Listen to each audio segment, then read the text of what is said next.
Yeah. So with adding in the sort of behaviors or interactions in your app with VR support, it's just a matter of linking those specific interactions with the OVR player controller prefab. So, if say you want something specific to happen in your app when the user presses like a button in their touch controllers, it's just a matter of using the provided OVR input class, for example, that's provided by the Oculus SDK API, so that you can actually scan for those button presses.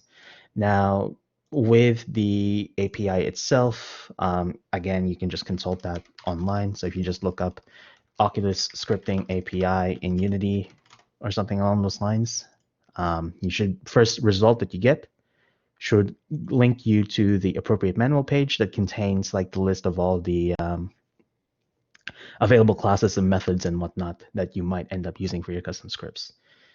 And again, just like earlier, it's a matter of pouring through those documentations to figure out what you actually need to use. Now, what's convenient with what's convenient with the Oculus integration package is that it also comes with like some demo scenes that showcase some specific VR hardware interactions. So say, for example, if I go to assets and then Oculus and then sample framework and then usage, if you have a look here down below, you'll see multiple scenes, each showcasing like a specific function within the VR hardware. So if I go to distance grab, for example, that should transport you to a scene that showcases the object grabbing feature. So if I go ahead and play this,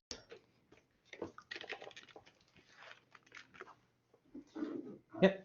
So you'll be transported into this demo scene, and you can actually use the way the scene is set up. You can actually use your controller to grab objects, either objects that are close to you, or objects that are far away from you as well. So just like that, I could grab that cube from a distance. And the way the sample scene has set it up is that you will actually see a glow in the game objects when you try to aim for what you're trying to grab. And also for these sets of boxes here, you can also see that there's this aiming reticle that tells you if your hand is actually pointing towards the object that you want to grab, which is really nice. So basically, the main point of these demo scenes is to actually show you the sort of prefab hierarchy structure, as well as the script that need to be used in order for the setup to work. So say, for example, if you want to know what your object that you want to grab should contain, you can just say select one of these cubes in your scene, and then just go to the inspector window on the right and have a look at whatever components are actually being used in order to make that happen. So you can see there, the grabbable object has like a box collider, uses a rigid body as well for physics.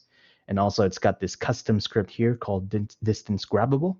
And you can actually click on this script box here to find where that script is actually stored in. And also you can do the same thing with the OVR player controller. So you can have a look at the child game objects that are attached to the particular avatar to see if they actually have any other custom scripts that need to be implemented in order for the grabbing action to work. And as you can see there isn't really anything different from the norm, which is good. And yeah, it's just repeating that process and then replicating that setup in your own scene in your application to sort of replicate the same effect.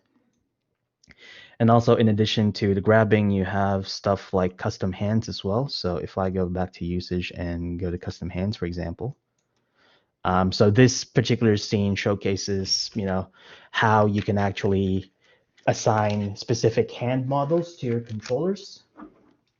As you can see there. And then these hand controllers actually have their own animations that they do depending on what buttons you press. So if you press the trigger button, for example, while holding that, while you're hovering your finger over one of the buttons, you'll do this sort of OK hand gestures here, or if you hold down the side buttons and then your make your index finger not touch the front trigger, you can do this pointing gesture. And if you move your index finger on top of the trigger, that actually closes that into a fist, and so on and so forth. So again, if you want to learn how that setup works, it's just a matter of investigating the OVR camera rig object and just seeing what scripts and prefabs they're actually using. So in this example, they have custom hand left and custom hand right. So there's a lot more scenes, that are available for you to use. So you've got the Guardian boundary system, you've got the stereoscopic 180-degree video if you want to look into playing videos on your apps, and so on and so forth. So definitely explore those if you are interested. Now, if you've actually, If you've actually created an app, so let's go back to our sandbox scene. If you've created an app and you're happy with the current state and you want to deploy that to your Quest headset, what you want to do is you want to connect that Quest to your computer via USB cable. So you have to use a USB-C cable, or if your computer doesn't have a USB-C port, you have to use a USB-A to USB-C type of connection. And then once you have that connected to your machine, you just go to File on the menu bar at the top, and then go to Build Settings. Now, first thing that you want to make sure is that you have the scene that contains all your objects added to the Scenes in Build list, like so. So just click on the Add Scenes button here. And then under Platform, you need to make sure that Android is selected as the target, because again, remember that Quest is using Android OS, which means that your application will need to target the Android platform. You just need to switch to that. Originally, your application will target PC, Mac, and Linux. And if you just click on Android, there should be like a button here that says switch platform or something. Now, the process of switching to a different platform will take a while, mainly because the Oculus integration package contains a lot of assets that needs to be recompiled for the Android platform in order to be compatible. So it will take you somewhere near about 5 or maybe even 10 minutes, depending on how fast your machine is. But once you have selected the Android platform, you can just go ahead and go to the Run Device menu, and then select the, like the Oculus Quest. Like right now, I don't have the Quest connected to my machine, but it should show up in the drop-down menu when you have that set up. And it's just a matter of clicking Build and Run. And first thing that it will prompt you is to ask where you want to save the APK. Now, APK, it's kind of works the same thing with Android phones. So you can either you can use the APK to manually install your application on your Oculus Quest. So that side loading is the term for it. And yeah, just go ahead and save that. And then once you save, it will start the build and deploy process. And once that is finished, your application should come up in the Quest headset that you have connected to your machine.